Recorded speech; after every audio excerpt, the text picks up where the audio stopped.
أكبر. لا إله إلا الله. الله أكبر.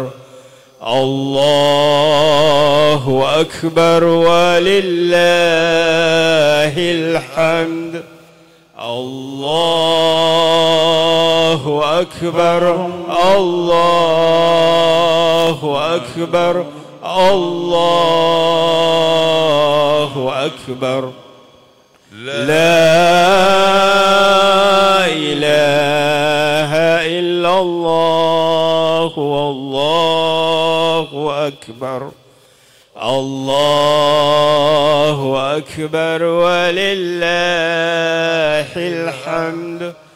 الله أكبر. الله أكبر. الله أكبر. لا إله إلا الله. والله أكبر. الله أكبر ولله الحمد. الله أكبر. الله أكبر. الله أكبر. لا إله إلا الله. الله أكبر. الله أكبر ولله الحمد. الله أكبر. الله أكبر. الله أكبر. لا إله إلا الله. والله أكبر. الله أكبر ولله الحمد. الله أكبر. الله أكبر. الله أكبر. لا إله إلا الله. الله أكبر. الله أكبر ولله الحمد. الله أكبر. الله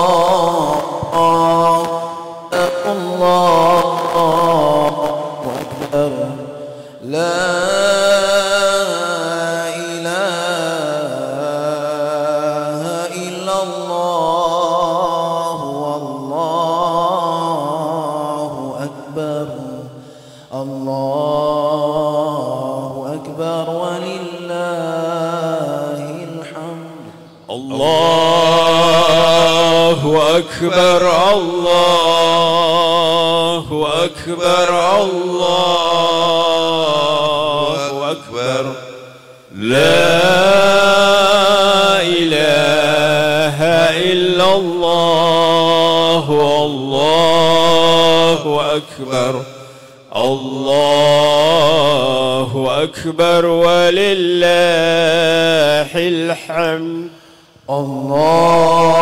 الله أكبر. الله أكبر. الله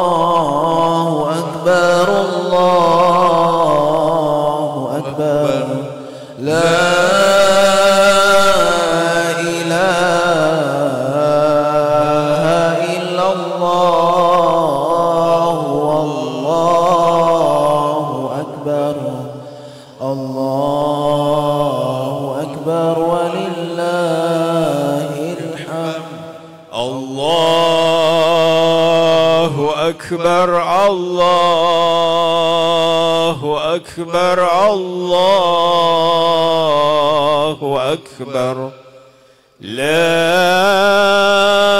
إله إلا الله. الله أكبر الله أكبر ولله الحمد الله أكبر الله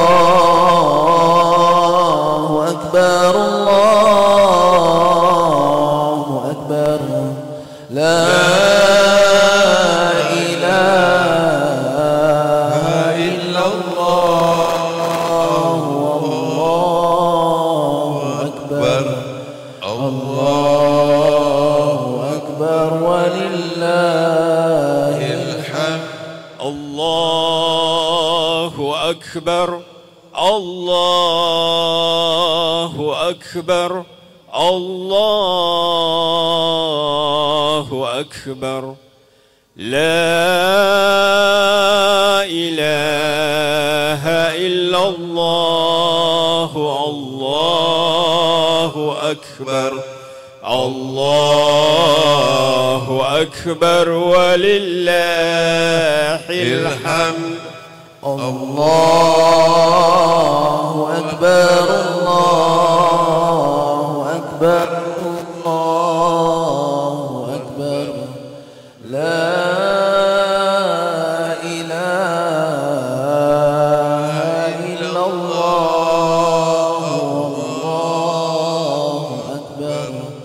الله أكبر ولله الحمد الله أكبر الله أكبر الله أكبر لا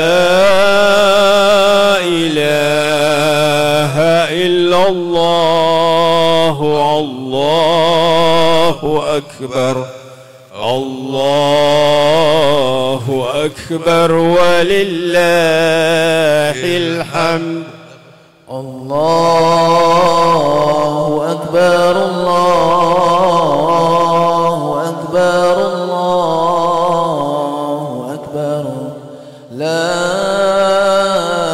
إله إلا الله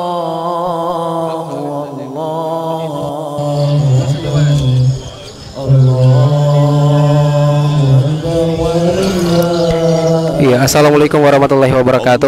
Mitra Poliyama dimanapun Anda berada, saat ini saya Bagas melaporkan untuk pelaksanaan sholat Idul Adha, di mana pada ini itu akan di oleh Radio Poliyama dari lapangan Masjid Al-Irsyad Al-Islamiyah Kota Gorontalo.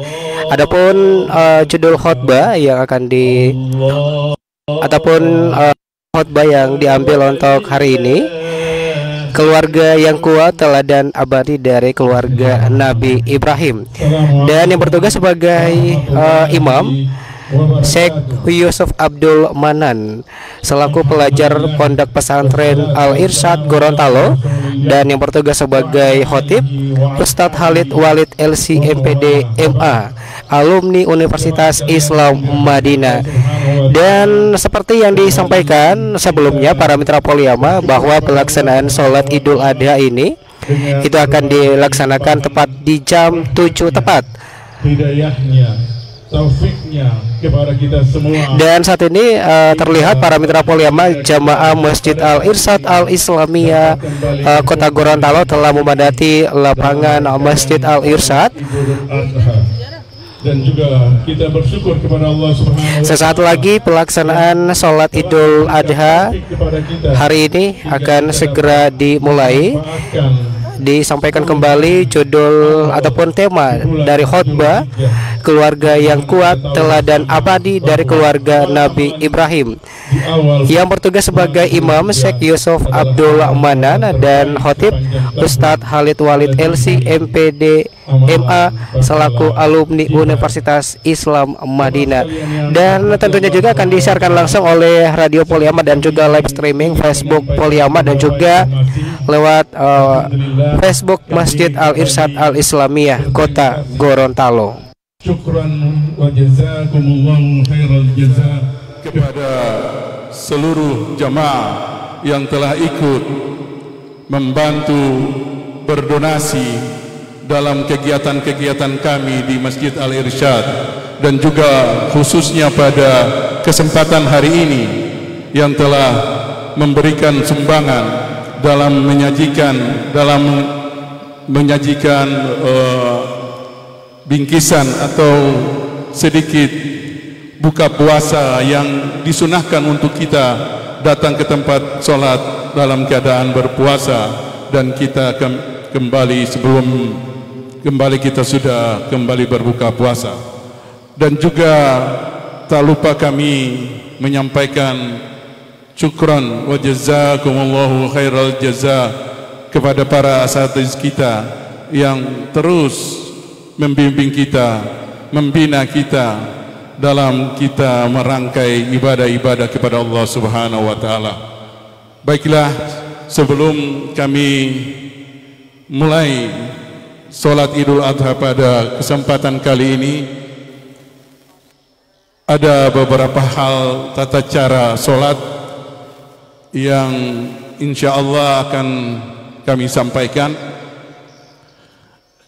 Yang pertama, kita disunahkan untuk bertakbir sebanyak 7 kali, dan rakaat pertama kita bertakbir sebanyak 7 kali, dan selanjutnya kita membaca Al-Fatihah, surah, kita ruku, sujud, i'tidal, dan pada rakaat kedua kembali kita disunahkan untuk bertakbir sebanyak 5 kali, yang di sela-sela takbir kita disunahkan untuk mengucapkan zikir subhanallah walhamdulillah wala ilaha illallah Allahu akbar.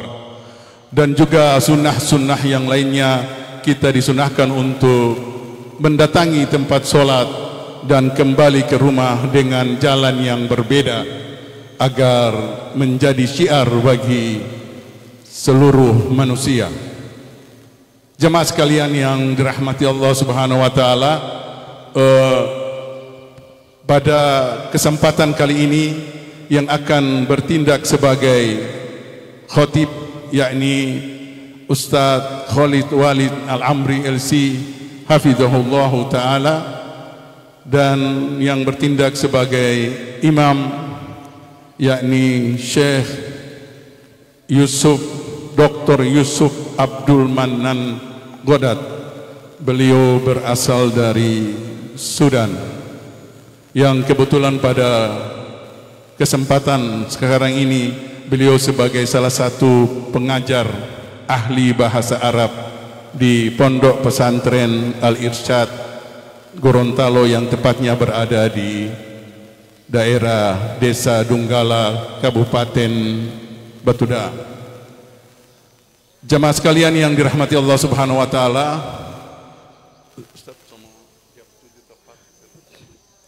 kita akan segera melaksanakan sholat Idul Adha. Jadi kami harapkan kepada jamaah untuk mengatur saf. Minta tolong juga kepada para panitia untuk bisa mengatur saf.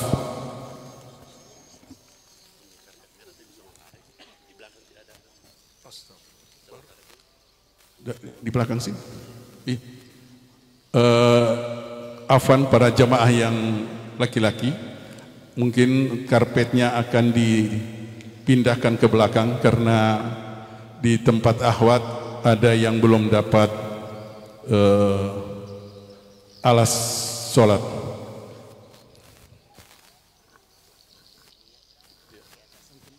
Coba dulu di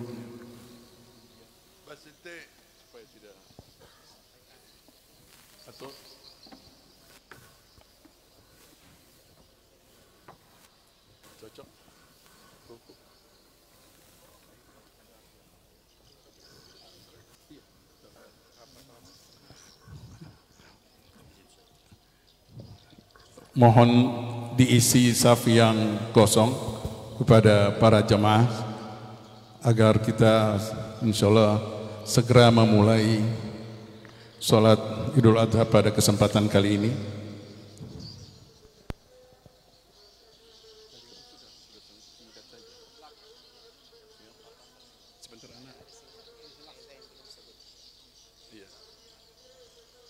Yang di belakang sudah?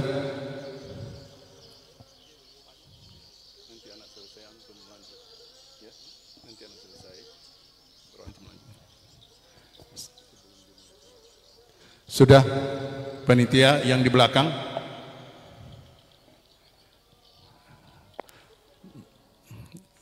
Mohon untuk dipercepat.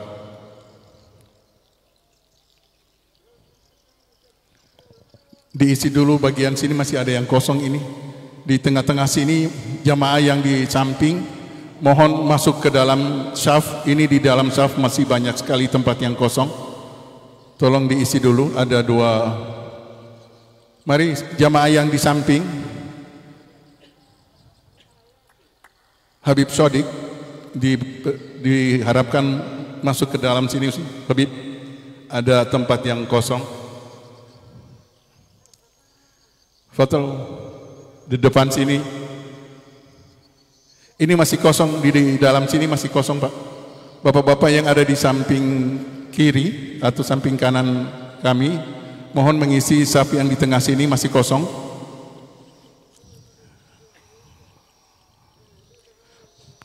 Sini kosong, Pak. Di dalam sini kosong. Yang di belakang sudah?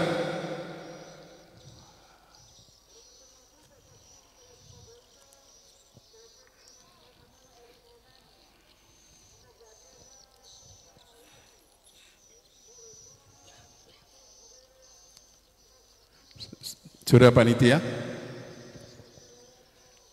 Mohon dipercepat.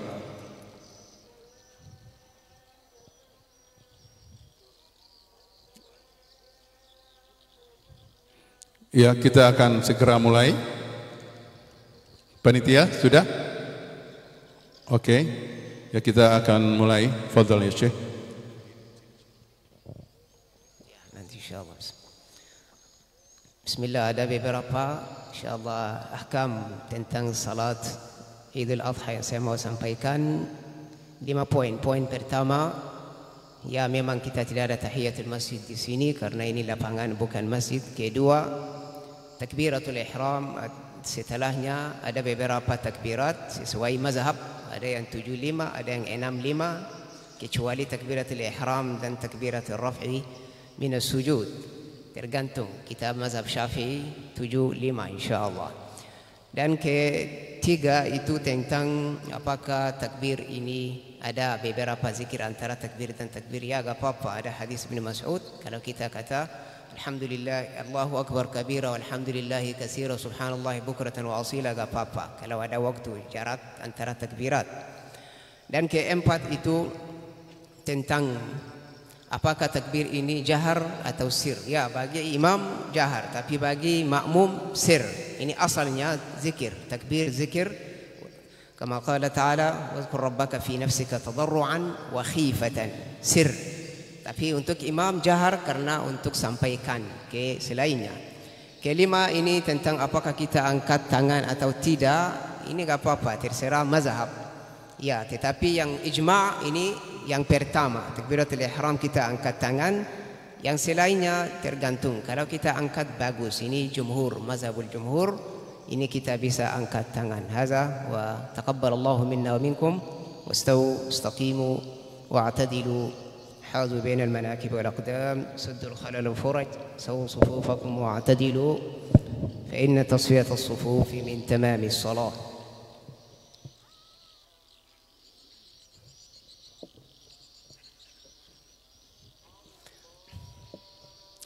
Allahu Akbar. Allahu Akbar. Allahu Akbar. Allahu Akbar. Allahu Akbar. Allahu Akbar. Allahu Akbar. Allahu Akbar. Bismillahirrahmanirrahim. الحمد لله رب العالمين الرحمن الرحيم مالك يوم الدين إياك نعبد وإياك نستعين اهدنا الصراط المستقيم صراط الذين أنعمت عليهم غير المغضوب عليهم ولا الضالين آمين. سبح اسم ربك الأعلى الذي خلق فسوى والذي قدر فهدى والذي أخرج المرعى فجعله غثاء أحوى سنقرئك فلا تنسى إلا ما شاء الله إنه يعلم الجهر وما يخفى ونيسرك لليسرى فذكر إن نفعت الذكرى سيذكر من يخشى ويتجنبها الأشقى الذي يصلى النار الكبرى ثم لا يموت فيها ولا يحيا قد أفلح من تزكى وذكر اسم ربه فصلى بل تؤثرون الحياة الدنيا والآخرة خير وأبقى إن هذا لفي الصحف الأولى صحف إبراهيم وموسى.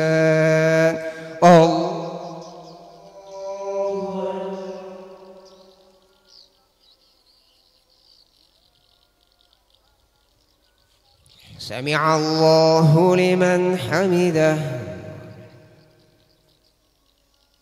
الله أكبر.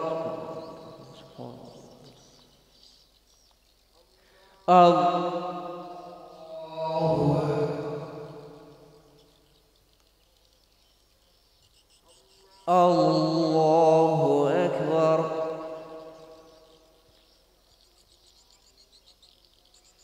الله أكبر.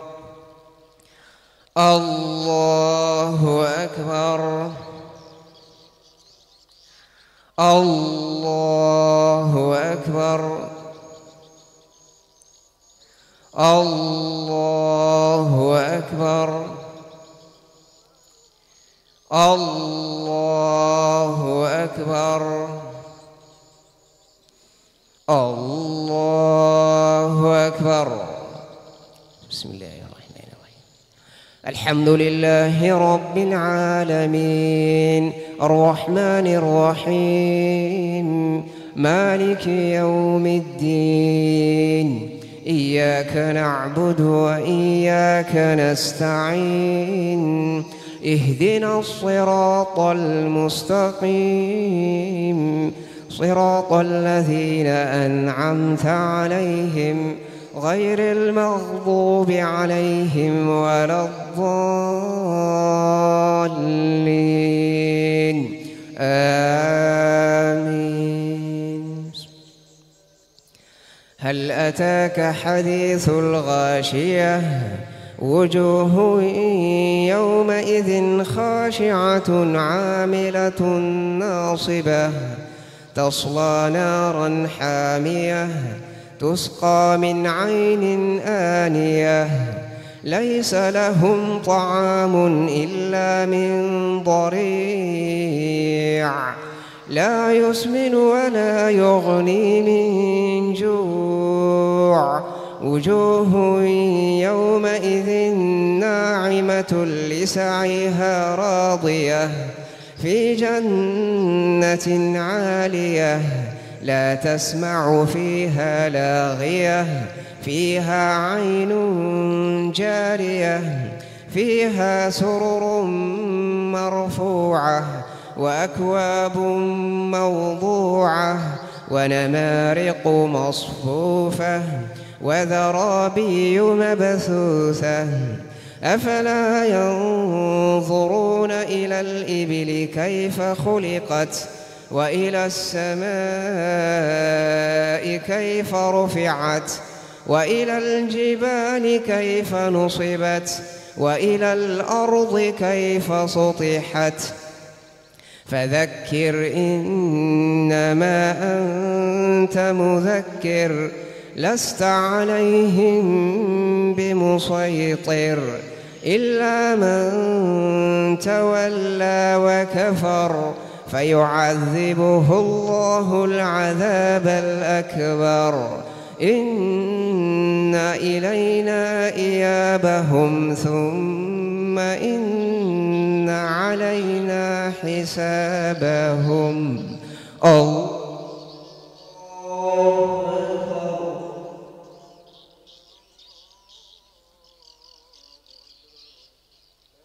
سمع الله لمن حمده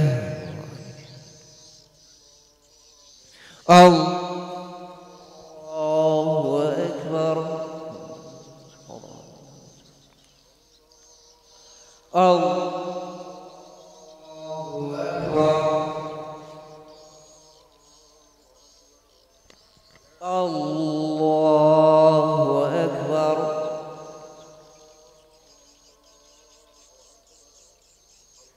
الله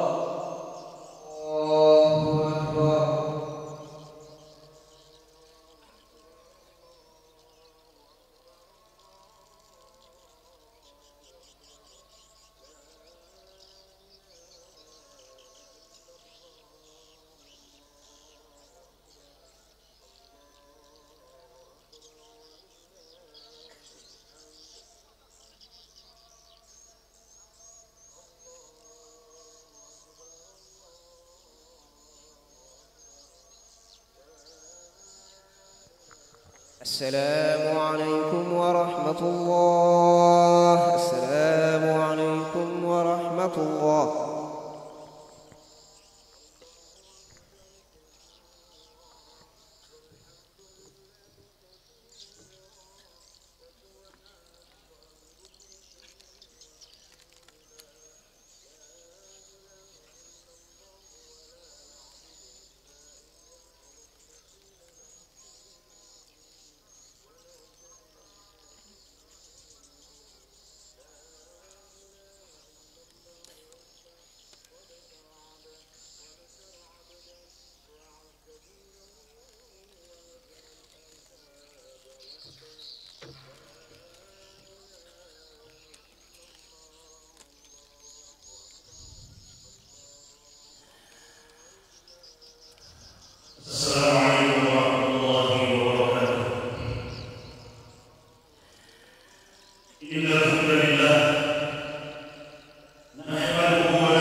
وأشهد أن محمدا عبده ورسوله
berfikir yang tak selalu bisa ditangkap oleh dapat hati yang hidup dan bersih.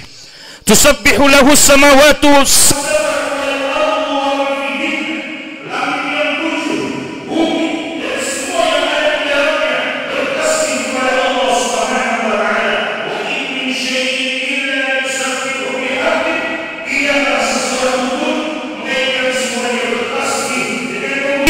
walakin la tafqahuna tasbihahum, akan tetapi kalian tidak mengetahui cara bertasbih mereka. Innahu kana haliman ghafura, sesungguhnya Allah adalah Maha Penyantun lagi Maha Pengampun. Hari ini kita kembali menjadi saksi rahmat Allah Subhanahu wa taala yang tak pernah berpaling. Meski kita berkali-kali berpaling darinya, dosa demi dosa kita kerjakan nyaris sepanjang waktu. Perintah demi perintah sering kita lalaikan, hampir di setiap helaan nafas. Namun lihatlah, Allah Subhanahu wa taala tidak pernah jenuh memberikan kesempatan demi kesempatan untuk kita kembali kepadanya. Qul ya ibadiyalladzina asrafu ala anfusihim la taqnatu min rahmatillah.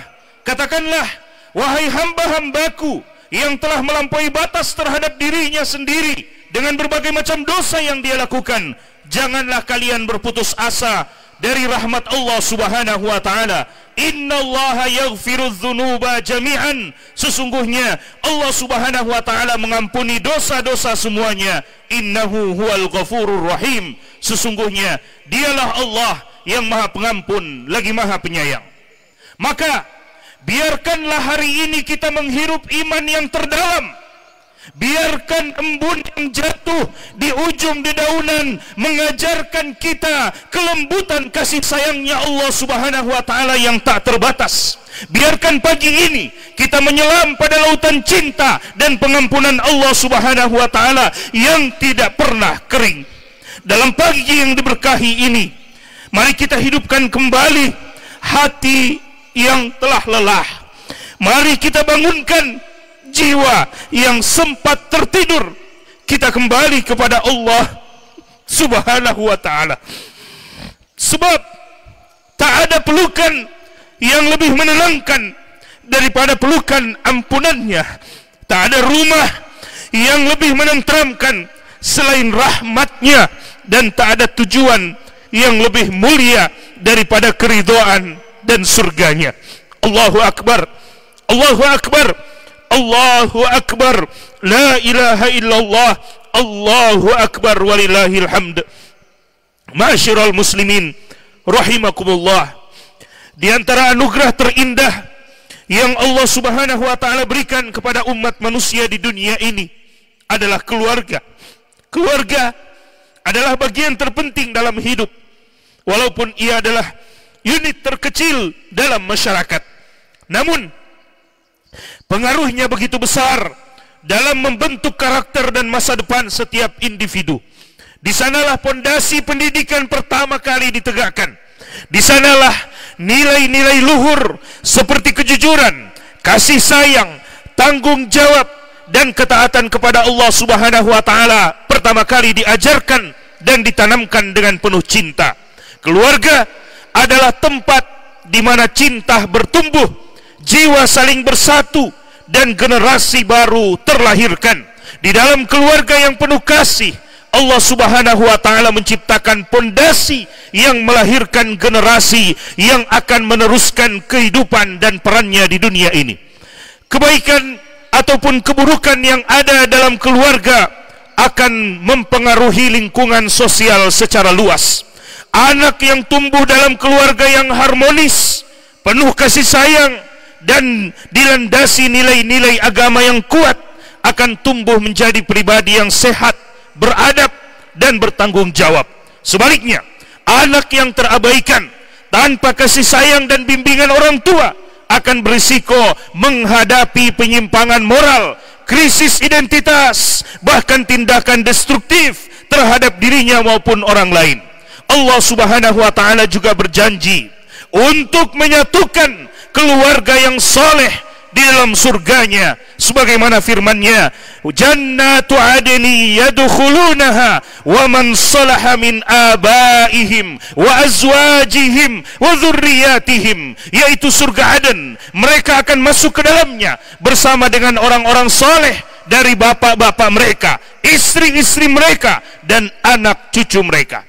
Oleh karena itu, kita harus menyadari betapa pentingnya keluarga sebagai fondasi utama dalam membangun masyarakat yang kuat dan beradab. Keberhasilan dalam mendidik keluarga adalah investasi terbaik yang akan memberi dampak besar bagi masa depan bangsa dan negara. Masyarul muslimin rahimakumullah, di era globalisasi dan digital seperti ini, peran keluarga mengalami tantangan yang sangat luar biasa. Banyak orang tua yang terperangkap dalam rutinitas pekerjaan yang menyita waktu dan energi. Di saat yang sama, anak-anak dibiarkan tumbuh bersama dengan teknologi tanpa ada pendampingan, tanpa arah yang jelas. Padahal semua teknologi itu bukan guru yang punya nurani. Dunia maya bukan lingkungan yang peduli pada keselamatan moral anak-anak kita. Kita menyaksikan sendiri betapa mudahnya anak-anak hari ini terpapar konten-konten negatif, kekerasan, pornografi, gaya hidup hedonis, dan berbagai bentuk penyimpangan lainnya yang hanya melalui satu layar kecil di genggaman tangan mereka.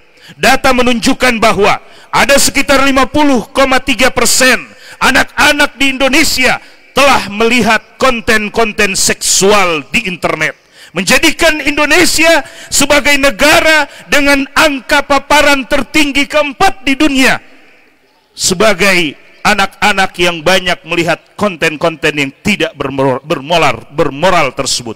Survei Indonesia Indikator tahun 2024 mencatat adanya sekitar 24.876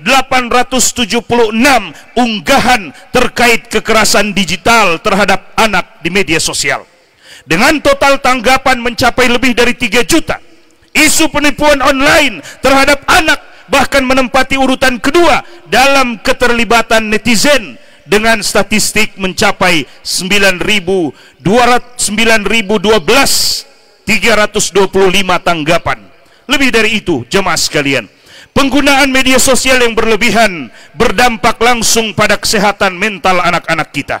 Survei Ikatan Psikolog Klinis Indonesia mencatat bahwa 40% remaja mengalami tekanan psikologis yang signifikan akibat media sosial. Laporan Kementerian Kesehatan juga menunjukkan bahwa kasus depresi di kalangan remaja meningkat 20% dalam 5 tahun terakhir ini, yang sebahagian besar terkait dengan peningkatan penggunaan media sosial. Anak-anak mulai merasa asing dengan orang tuanya. Mereka lebih percaya kepada selebriti dunia maya daripada kepada ibu dan ayah mereka. Mereka lebih kenal dengan tokoh-tokoh fiktif di dalam game daripada nabi dan rasul yang sebenarnya harus menjadi panutan kehidupan mereka. Hal ini bukan hanya masalah teknis, tapi masalah eksistensial. Ketika anak kehilangan figur yang bisa dia teladani dalam rumahnya, maka ia akan mencari keluarga pengganti di dunia luar yang belum tentu membawa kebaikan untuknya. Ketika anak tak lagi mendengar suara ibunya yang lembut atau nasihat ayahnya yang bijak, maka ia akan belajar dari komentar-komentar netizen dan algoritma digital yang buta nilai. Masyarul muslimin rahimakumullah, jika kita membuka lembaran suci Al-Quran dan menyelaminya dengan hati yang khusyuk, kita akan menemukan satu kisah keluarga yang sangat istimewa. Sebuah keluarga yang tidak hanya disebut karena keutamaannya, tetapi diabadikan karena keteladanannya. Keluarga itu adalah keluarga Nabi Ibrahim alaihi salam. Keluarga ini bukan keluarga bangsawan dengan istana megah, bukan pula keluarga yang dikenal karena kekayaan dunia. Namun ini adalah keluarga yang dibangun di atas pondasi paling kokoh dalam kehidupan manusia, tauhid, cinta kepada Allah, dan kepatuhan total kepada perintah Allah Subhanahu wa taala. Sebuah keluarga yang menjadi teladan lintas generasi dari masa ke masa. Perhatikanlah bagaimana Nabi Ibrahim alaihi salam tidak hanya fokus pada keselamatan pribadinya, akan tetapi juga sangat peduli pada masa depan anak keturunannya. Dan dalam doanya yang mulia, beliau memohon, Rabbi ja'alni muqimas salati wa min dzurriyyati. Wahai Rabbku, jadikanlah aku dan anak cucuku orang-orang yang tetap mendirikan salat. Rabbana wa taqabbal du'a. Wahai Rabb kami, perkenankanlah, terimalah doa kami. Lihatlah kedalaman doa ini jemaah sekalian. Salat sebagai simbol ketaatan dan hubungan seorang hamba kepada Tuhannya menjadi harapan utama Nabi Ibrahim untuk dirinya dan anak keturunannya.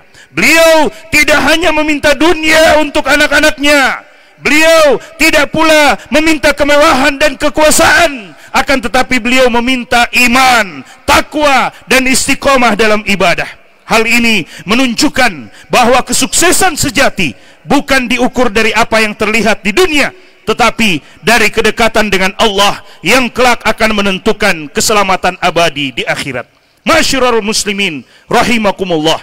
Nabi Ibrahim alaihi salam adalah sosok agung yang layak menjadi panutan bagi siapa saja yang merindukan surga. Keteguhan iman dan keyakinannya kepada Rabb semesta alam ia tanamkan dalam jiwa keluarganya. Hingga saat ujian dan cobaan datang mendera, mereka tetap teguh melangkah di jalan Allah Subhanahu wa taala. Terlalu banyak kisah syarat makna dan cinta dari keluarga pilihan ini. Namun cukuplah beberapa cuplikan kisah mereka untuk membangkitkan semangat iman dan pengorbanan dalam diri kita. Lihatlah sang istri tercinta. Lihatlah sang istri tercinta, Ibunda Hajar, saat ditinggalkan bersama buah hatinya yang masih bayi di lembah sunyi dan tandus, tanpa air, tanpa pepohonan, tanpa seorang pun. Saat itu Nabi Ibrahim alaihi salam hanyalah menjalankan perintah Tuhannya untuk menempatkan keluarganya di sekitar Baitullah yang mulia agar mereka menegakkan solat. Lihatlah sosok sang istri tercinta, Ibunda Hajar yang tegar saat harus ditinggalkan bersama bayinya di sebuah lembah sunyi tak berpenghuni. Tanahnya kering kerontang, tak setitik pun tumbuh-tumbuhan ada di sana. Al-Quran mengabadikan momentum tersebut sebagai penuh pengorbanan lewat doa tulus Nabi Ibrahim alaihi salam. Rabbana, wahai Tuhan kami, inni askantu min dzurriyyati biwadin ghairi dzi zar'in 'inda baitikal muharram. Sesungguhnya aku telah menempatkan sebahagian keturunanku di lembah yang tidak mempunyai tanaman-tanaman di dekatnya, di dekat rumah engkau Baitullah yang dihormati. Rabbana liyuqimus shalah. Yang demikian itu wahai Tuhan kami, agar mereka mendirikan salat. Faj'al af'idatan minan nasi tahwi ilaihim, maka jadikanlah hati sebahagian manusia cenderung kepada mereka. Warzuqhum minats tsamarati la'allahum yashkurun, dan berilah rezeki kepada mereka dari buah-buahan, mudah-mudahan mereka menjadi hamba yang bersyukur. Detik-detik yang mengguncang jiwa terekam indah dalam kisah yang penuh makna berikut ini. Ibrahim alaihi salam menempatkan keduanya di sana dan meninggalkan semacam karung berisi kurma dan kantong berisi air. Kemudian Ibrahim pergi untuk meninggalkan keduanya. Ibunda Ismail mengikutinya seraya berkata, wahai Ibrahim, kamu mau pergi kemana? Apakah kamu tega meninggalkan kami di lembah yang tidak ada seorang manusia dan tidak ada sesuatu apapun? Ibunda Ismail terus mengulang-ulang pertanyaannya berkali-kali, hingga akhirnya Ibrahim tidak menoleh lagi kepadanya. Akhirnya Ibunda Ismail bertanya, Allah allazi amaraka bihadza, apakah Allah yang memerintahkan kamu atas semua ini? Maka Ibrahim menjawab, ya. Lalu Ibunda Ismail mengatakan, idzan la yudayyi'ana, kalau memang Allah yang perintahkan, maka dia tidak akan menelantarkan kami. Allahu Akbar, Allahu Akbar. Sungguh keteladanan seorang wanita mukminah yang menembus batas zaman dan senantiasa hidup dalam denyut perjuangan. Ia rela ditinggalkan oleh suaminya tercinta dalam kondisi yang demikian sulit demi memenuhi titah ilahi.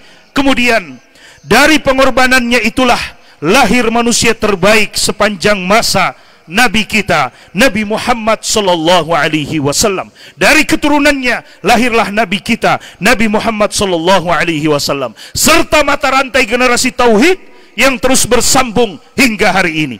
Begitu pula putranya yang mulia, Nabi Ismail alaihi salam, anak yang begitu dinantikan kehadirannya di dunia, tiba-tiba harus menghadapi perintah pengorbanan dari Tuhannya untuk disembelih oleh ayahnya sendiri.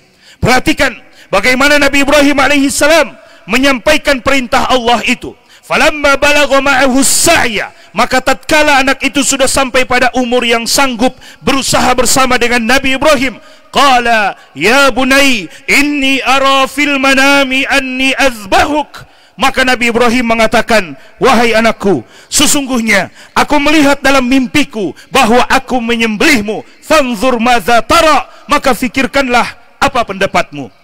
Namun jawaban Ismail alaihi salam justru menggugah dan mengguncangkan nurani kita. Qala ya abati fa'al ma tu'mar satajiduni insyaallahu minas sabirin. Ia menjawab, wahai bapakku, kerjakanlah apa yang diperintahkan kepadamu, insyaallah engkau akan mendapatiku termasuk orang-orang yang sabar. Allahu akbar. Anak seperti ini tidak muncul begitu saja. Anak seperti ini tidak muncul begitu saja. Ia adalah buah dari pohon pendidikan yang subur. Ia adalah hasil dari keteladanan, pengasuhan dan pembinaan spiritual yang dilakukan sejak dini. Anak ini telah mengenal Rabbnya, memahami makna ketaatan dan siap berkorban demi keimanan. Sungguh sebuah potret luar biasa dari buah pendidikan iman, di mana ayah, ibu dan anak bersatu dalam ikatan pengabdian yang tak pernah henti. Dari kisah mulia ini kita belajar dari Nabi Ibrahim alaihi salam tentang bagaimana membangun keluarga dan menyiapkan generasi penerus yang tangguh, keluarga yang ditempa oleh ujian namun tetap kokoh dalam keimanan, keluarga yang meniti jalan perjuangan dengan tauhid sebagai pondasinya dan pengorbanan sebagai mahkotanya, generasi yang siap menyerahkan segalanya demi memenuhi panggilan ilahi. Allahu akbar, Allahu akbar, la ilaha illallah, wallahu akbar, Allahu akbar walillahil hamd. Ma'asyiral muslimin rahimakumullah. Di tengah derasnya arus zaman yang kian menantang, umat Islam khususnya keluarga-keluarga muslim sangat membutuhkan ruh perjuangan dan pengorbanan yang terpancar dari keluarga Nabi Ibrahim alaihi salam. Keluarga Ibrahim bukan sekadar kisah, tapi model kehidupan. Mereka bukan hanya hidup dalam ketaatan, tapi juga mampu menjaga integritas spiritual di tengah ujian yang sangat berat. Ketaatan Ibrahim alaihi salam yang tanpa syarat, keikhlasan Hajar yang luar biasa, dan ketaatan Ismail yang menggetarkan menunjukkan bahwa nilai-nilai iman bisa mengakar kuat dalam keluarga jika dibina dengan kesungguhan. Dari keluarga Ibrahim kita bisa menarik 5 pelajaran utama yang sangat relevan untuk menjawab tantangan dalam kehidupan kita. Yang pertama, pendidikan tauhid sejak dini. Tauhid bukan sekadar pelajaran, tetapi pondasi kehidupan. Anak-anak perlu dibiasakan mengenal siapa Allah, merasa dekat dengannya, menyadari bahwa hidup ini adalah pengabdian kepada Allah. Dalam praktiknya, ia bukan hanya tentang mengajarkan doa ataupun hafalan, akan tetapi membentuk atmosfer rumah yang spiritual, di mana zikir, sholat berjamaah, doa, dan rasa syukur menjadi rutinitas harian. Tanpa tauhid, anak-anak akan kehilangan orientasi. Di saat media dan lingkungan menawarkan berbagai identitas dan ideologi, hanya tauhid yang bisa menjadi jangkar nilai yang kokoh. Ia akan tahu siapa dirinya, untuk apa ia hidup, dan kepada siapa kelak dia akan kembali. Kedua, keteladanan orang tua. Ibrahim tidak hanya berkata, akan tetapi ia hidup dalam perintah Allah. Ia adalah contoh sejati. Begitu pula dengan Hajar yang diam dalam ridha dan tawakal. Dalam konteks kekinian, orang tua harus menyadari bahwa anak-anak lebih banyak meniru daripada mendengar. Ucapan yang tidak selaras dengan perbuatan akan membingungkan anak dan menumbuhkan sikap sinis terhadap agama. Oleh karena itu, orang tua mesti menjadi cermin nilai-nilai yang mereka ajarkan. Disiplin salat, adab berbicara, kesabaran dalam menghadapi masalah, bahkan bagaimana menggunakan media sosial dengan bijak. Semua itu akan direkam oleh anak-anak dan menjadi pola yang mereka tiru, sadar ataupun kita tidak menyadarinya. 3. Komunikasi yang penuh kasih sayang. Keluarga Nabi Ibrahim menunjukkan adanya komunikasi yang lembut dan saling memahami. Percakapan antara ayah dan anak saat perintah menyembelih tersebut turun berbentuk percakapan tertinggi dari komunikasi spiritual yang syarat makna dan cinta. Begitu pula saat Hajar bertanya kepada suaminya, tidak dengan marah ataupun panik, akan tetapi dengan keyakinan dan tawakal kepada Allah Subhanahu wa taala. Dalam dunia yang semakin keras dan dingin, rumah harus menjadi tempat terhangat, bukan dengan ancaman tetapi dengan perhatian, bukan dengan amarah tetapi dengan pelukan. Inilah kekuatan komunikasi emosional yang membangun kepercayaan dan ikatan batin yang kuat antar anggota keluarga. 4. Kekuatan doa. Nabi Ibrahim tidak pernah melepaskan peran spiritualnya sebagai ayah dan pendidik. Ia berdoa dengan penuh harap, bukan hanya agar anaknya menjadi soleh, akan tetapi agar Allah menerima amal mereka, mengampuni kesalahan mereka, dan menjadikan keturunan mereka sebagai penjaga tauhid. Allah Subhanahu wa taala berfirman, mengabadikan doa Nabi Ibrahim, Rabbi ja'alni muqimas salati wa min dzurriyyati. Wahai Tuhanku, jadikanlah aku dan anak cucuku orang-orang yang tetap mendirikan salat. Rabbana wa taqabbal du'a. Wahai Tuhan kami, perkenankanlah doa kami. Rabbana ighfirli wa liwalidayya walil mu'minina yauma yaqumul hisab. Wahai Rabb kami, berikanlah ampunanmu kepadaku, kepada kedua orang tuaku, dan kepada sekalian orang-orang yang beriman pada hari terjadinya hisab, yaitu hari kiamat. Di zaman sekarang, ketika semua orang sibuk mengejar fasilitas dan pendidikan formal terbaik, doa seringkali dilupakan atau dianggap pelengkap saja. Padahal doa adalah senjata utama. Pendidikan terbaik tidak akan sempurna tanpa lindungan dan bimbingan Allah Subhanahu wa taala. Maka orang tua mesti kembali menekuni doa sebagai sarana batin yang tiada henti, agar anak-anaknya menjadi generasi yang kuat iman dan mulia akhlaknya. 5. Kesediaan berkorban. Jika Nabi Ibrahim diuji untuk menyembelih anaknya, jika Nabi Ibrahim diuji untuk menyembelih anaknya, maka kita diuji untuk menyembelih ego, kesibukan dunia, dan kenyamanan pribadi kita demi hadirnya waktu yang cukup untuk anak-anak kita. Tantangan terbesar pendidikan hari ini bukan kurangnya metode, akan tetapi kurangnya waktu dan kehadiran. Banyak orang tua yang hadir secara fisik, akan tetapi absen secara emosional dan spiritual, mengorbankan waktu bermain media sosial untuk mendampingi anak-anaknya belajar, menunda pekerjaan untuk mendengarkan keluhan anak, bahkan mengurangi kesenangan pribadi demi mendampingi proses tumbuh kembangnya mereka. Itulah bentuk pengorbanan nyata di zaman ini.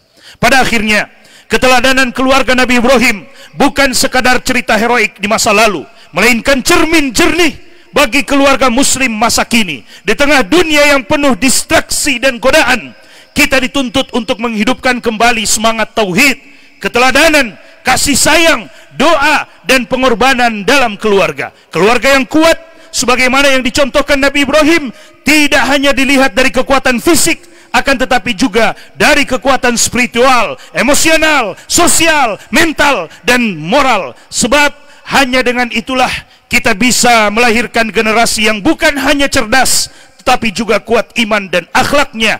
Generasi yang akan membawa umat ini kembali pada jalan Allah, menuju kejayaan hakiki yang diridhoi oleh Allah Subhanahu wa taala. Allahu Akbar, Allahu Akbar, la ilaha illallah, Allahu Akbar walillahil hamd.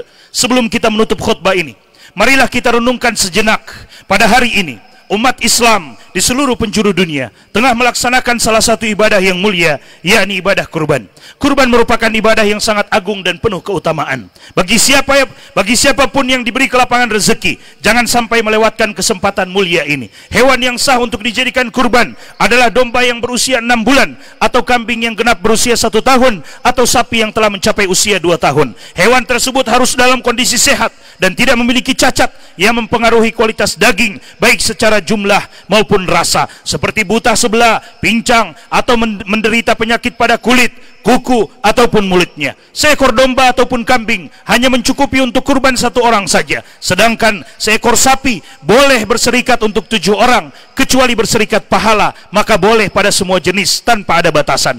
Oleh karena itu, khotib hendak menyampaikan beberapa pesan penting sebagai pengingat bagi kita semua. Pertama, bagi siapapun yang berkurban, hendaknya senantiasa menjaga keikhlasan niat semata-mata karena Allah Subhanahu wa taala, agar ibadah tersebut diterima di sisi Allah Subhanahu wa taala. Kedua, penyembelihan hewan kurban yang dilakukan sendiri oleh orang yang berkurban itu akan lebih utama. Namun jika ia tidak memungkinkan, penyembelihan tersebut dapat diwakilkan kepada orang lain atau penjagal, dengan syarat seorang muslim yang menjaga salatnya mengetahui hukum-hukum menyembelih, dan upahnya tidak boleh diambilkan dari salah satu bagian hewan kurban itu sendiri, kulit ataupun daging, meskipun si penjagal bisa mendapatkan bagian dari hewan kurban sebagai sedekah ataupun hadiah. Ketiga, daging hewan kurban dibagi menjadi 3 bagian untuk dikonsumsi oleh orang yang berkurban, diberikan hadiah kepada kerabat ataupun sahabat, serta disedekahkan kepada fakir miskin. Keempat, waktu penyembelihan hewan kurban berlangsung hingga hari terakhir dari hari-hari tasyrik. Allahu Akbar, Allahu Akbar, la ilaha illallah, Allahu Akbar, walillahil hamd. Akhirnya, di penghujung khutbah ini, mari kita menundukkan hati, memohon kepada Allah Subhanahu wa taala, zat yang maha pemurah dan maha mengabulkan doa. Alhamdulillahi rabbil alamin, wassalatu wassalamu ala sayyidina Muhammadin wa ala alihi wa sahbihi ajma'in. Rabbana ighfir lana wa li ikhwanina alladhina sabaquna bil iman wa la taj'al fi qulubina ghillan lil ladzina amanu rabbana innaka raufur rahim. Rabbana ighfir lana dhunubana wa israfana fi amrina wa thabbit aqdamana wansurna 'alal qaumil kafirin. Ya Allah, Ya Rahman, Ya Ghaffar, ampunilah seluruh dosa-dosa kami, baik yang nampak maupun yang tersembunyi. Jika Engkau tidak mengampuni kami, kepada siapa lagi kami akan mohon ampun dan pengampunan itu? Ya Allah, Ya Latif, limpahkanlah kasih sayang-Mu kepada kami dan seluruh hamba-Mu yang beriman dimanapun mereka berada. Ya Allah, Ya Hafidh, Ya Allah, Ya Hafidh, jagalah dan berkahilah keluarga serta anak-anak kami dengan keimanan, kesolehan dan ketakwaan. Karuniakanlah kepada mereka hafalan Al-Quran dalam dada mereka. Jadikanlah Al-Quran sebagai cahaya yang menuntun setiap langkah mereka. Satukanlah kami di dunia ini dalam ketaatan kepadamu, dalam perjuangan di jalanmu, serta pertemukanlah kami kembali di akhirat dalam surgamu yang kekal abadi. Ya Allah, Ya Rahim, curahkanlah rahmat-Mu, curahkanlah rahmat-Mu kepada setiap ayah yang berkorban demi membimbing istri dan anak-anaknya. Ya Allah, Ya Rahim, curahkanlah rahmat-Mu kepada setiap ayah yang berkorban demi membimbing istri, anak-anak dan keluarganya di atas jalan-Mu. Curahkan rahmat-Mu kepada setiap ayah yang berjuang menyelamatkan mereka dari api neraka-Mu.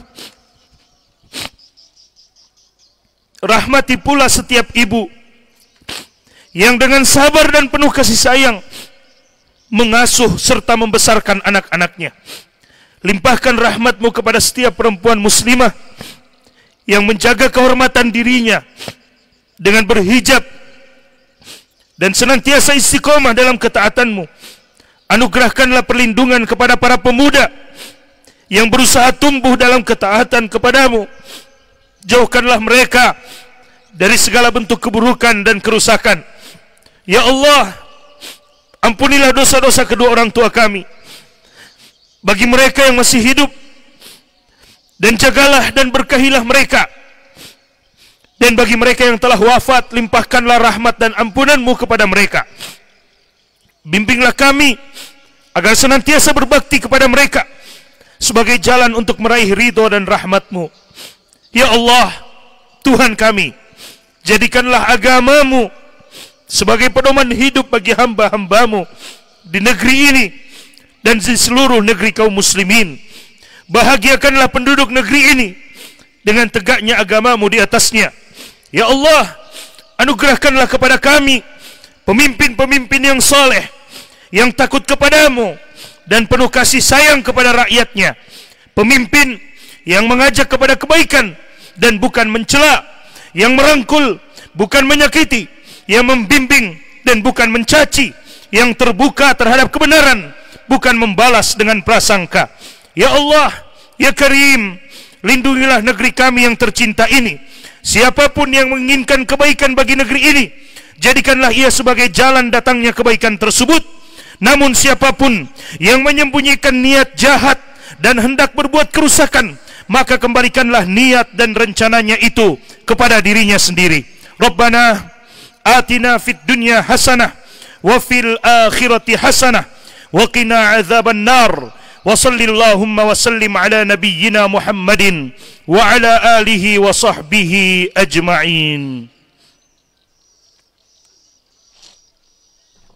Allahu Akbar,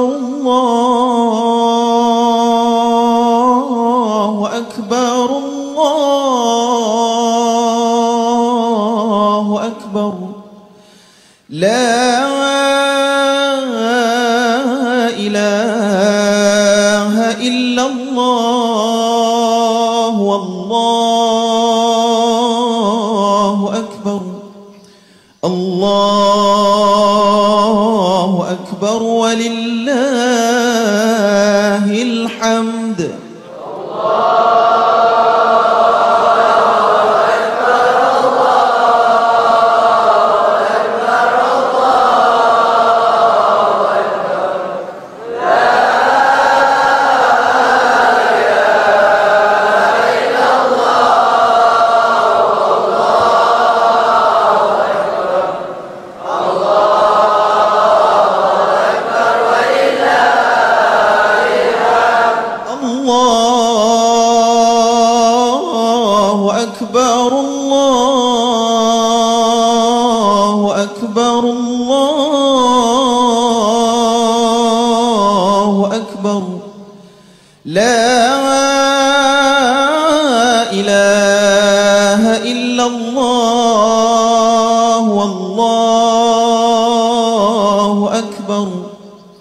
Allahu Akbar, walillahil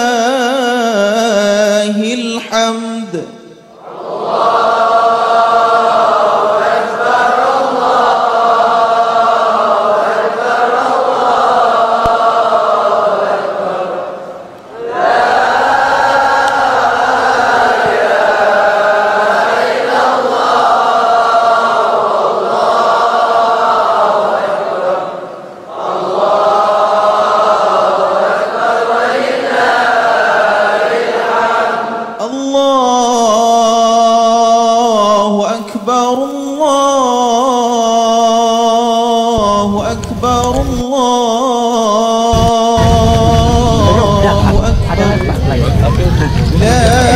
Ya, para ulama dimanapun Anda berada, 1446 Hijri atau di 10 Zulhijjah. Dan disampaikan tadi judul khutbah, keluarga yang kuat, teladan abadi dari keluarga Nabi Ibrahim.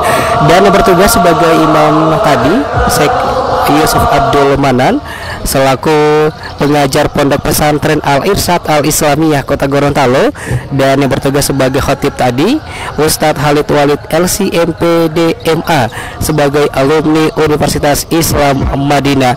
Dengan demikian laporan kami pelaksanaan sholat Idul Adha 10 Zulhijjah 1446 Hijriah.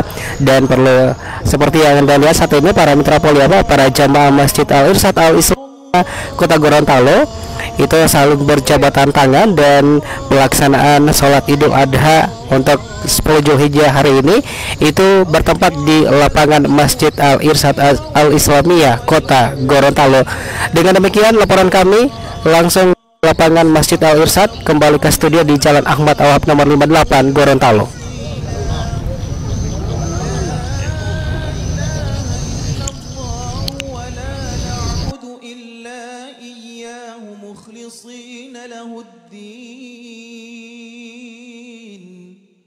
ولو كره الكافرون لا إله إلا الله وحده صدق وعده ونصر عبده وأعز جنده وهزم الأحزاب وحده لا إله إلا الله والله أكبر الله أكبر ولله الحمد.